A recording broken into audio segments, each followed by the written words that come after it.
local group of teenagers is determined to inspire change in their friend's memory. Portsmouth's 15-year-old Nate Bruno took his life about 2 years ago. The classmates left behind are lobbying for a new law and other ways to help students before it's too late. Target 12 investigator Walt Buteau has the story.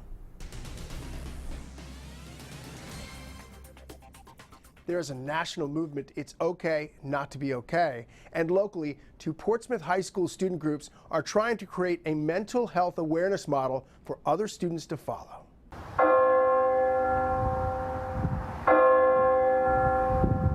If things were different, we're going to break up into groups. We have 20 blankets to do.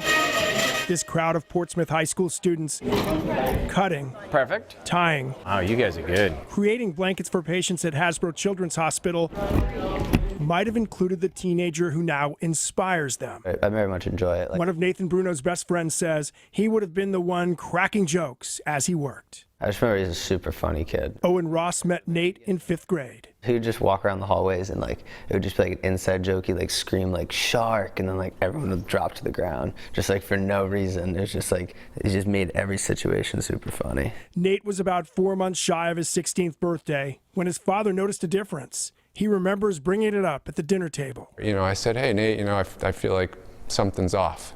What is it? And he just said, Dad, I just feel like nowadays kids have it harder.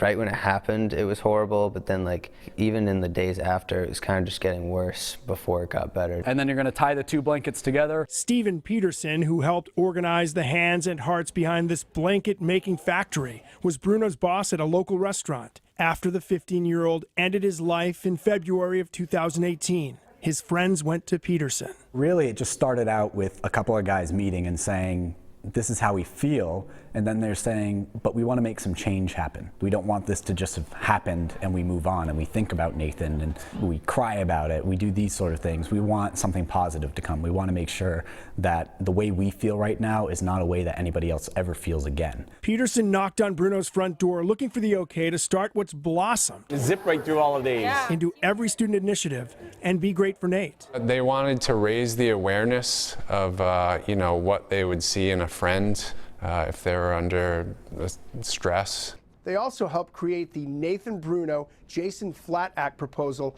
which could become law in Rhode Island. With the Target 12 investigators, Walt Buteau, Eyewitness News. A group of teenagers plan on heading to the State House once again to lobby for a bill in their friend's memory. The law would require schools to create suicide prevention policies and better train personnel about what they should look for in stressed students. Target 12 investigator Walt Buteau joins us now with the details that are new at 6. Nate Bruno took his own life 2 years ago. Now classmates left behind are trying to make their loss make a difference with the Nathan Bruno Jason Flatt Act proposal. They're hearing about it on Smith Hill.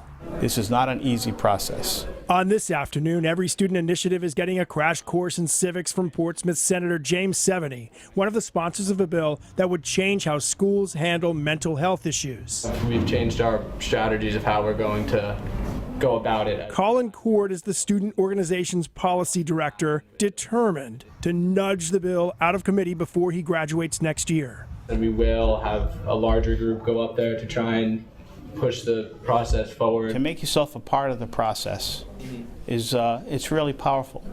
People pay attention to that. Doing the same thing we did last year, but we're going to be doing it repetitively this year, working harder, get more people. So this will go somewhere. You will get it done, and will help. If passed, the law would require teachers and staff to be educated annually about the signs they should look for in a stressed student. There would also be new protocol for notifying parents.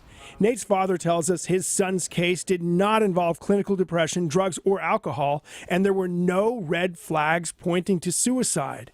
But he says knowing more sooner would have been vital. If we could have cut Nathan's stress back by 5 to 6 weeks, we could have reached him a lot sooner in that emotional support. Just reaching out to a kid that's having a problem may in fact steer you clear of something that blossoms into a real tragedy. They tell us their aim is way higher than getting a law passed. They want to make a global impact by building a model other communities can use. I really do think that this youth movement, this generation, is going to be the one that can end suicide, but there's so much work to be done. Be Great for Nate is already training Portsmouth students about the signs to look for and how to help classmates realize their problems are not too big, that it's okay not to be okay.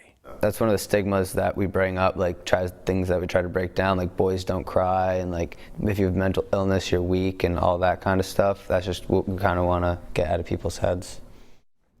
A total of 20 states have similar laws, but Rhode Island would be the first state to have one in the New England area. With the Target 12 investigators, Walt Buteau, Eyewitness News.